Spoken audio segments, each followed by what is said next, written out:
ሮዳስ ነታ ትሽዓተ ወርሒ ከርሳ 3 ዓመት ኣብ ዝባና ሓዚላ ክንደደን ኮይና ዘዕበየታ ዲኣ ምስ መሓዛኣ ኮይና ክትቀትል ድማ ድልውቲ ኾነት ብመሰረት እዚ ንመሓዛኣ ጽዊዓ ልክዕ ከምቲ ዝተማኸረኡ ክገብራ ተኣኻኽባ እንተኾነ ኣብቲ ምሸት መዋቲት ወይዘሮ ፍሮይን ታረቀ ኣብ ገዛ ይነበረትን ብናይ ውልቅ ጉዳይ ኣብ ደገም ሰየት ይኹን እምበር ሮዳስን መሓዛኣን ነዚ ከም ጽቡቕ ዕድል ብምርኣይ ቀዳመይቲ ተጠርጣሪት ሮዳስ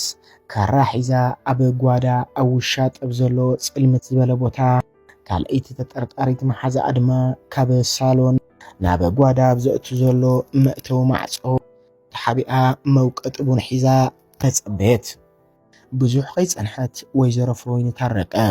ካብቲ ዘምሰየቶ ዓዲ ሰላም ኣሎ ኢላ ናብ ገዝኣ ኣምርሐት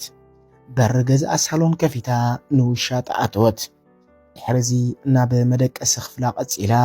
ቢጃማኣ ንምቕያር ድንን ትትብል ኣብቲ ማዕጾ ተጸጊዓ ጸንሐት መሓዛ ሮዳስን ካልአይቲ ተጠርጣሪትን ብመውቀጥ ቡን ኣብ ርእሳ ደጋጊማ ብምውቃዕ ናብ መሬት ተውደቐታ ብድሕሪዚ ሮዳስ በቲ ሒዛቶ ዝነበረት ካራ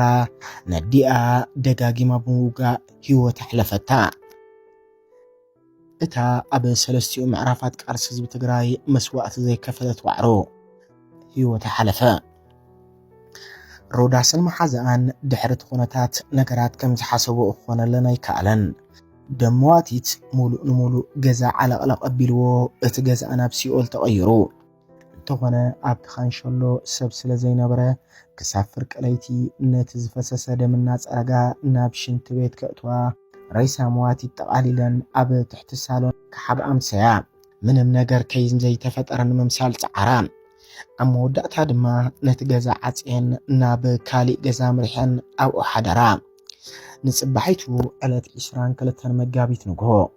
ሮዳስ ምንም ከም ዘይተፈጠረ ንምምሳል ፀጉራ ተሰሪሓ ናብ ገዝኣ እናኣተወትን እናወፀትን ወዓለት እንተኾነ ፍሮይን የላንድያ ዝብል ሰብ ምብዛሕ ምስ ጀመረ ኣብ ከባቢ ኣጋምሸት ኣደይ ጠፊኣትን ኢላ ባዕላ መልከተት እንተኾነ ድሃይ ፍሮይን ይተረኽበን ብድሕሪዚ እታ ቅድሚ ሓደ ወርሒ እዚ ጉዳይ እንትጥጃእ ሰምዐት ጓል 11 ዓመት ህፃን ንቤተሰባ ነቲ ኩነታት ነጊራ ጥርጣረታት ኩሉ ናብ ሮዳስ ክመጽእ ገበረት ስለዝኾነ እውን ብውሕሉል ጻዕሪ ፖሊስ ከተማ ዓድዋ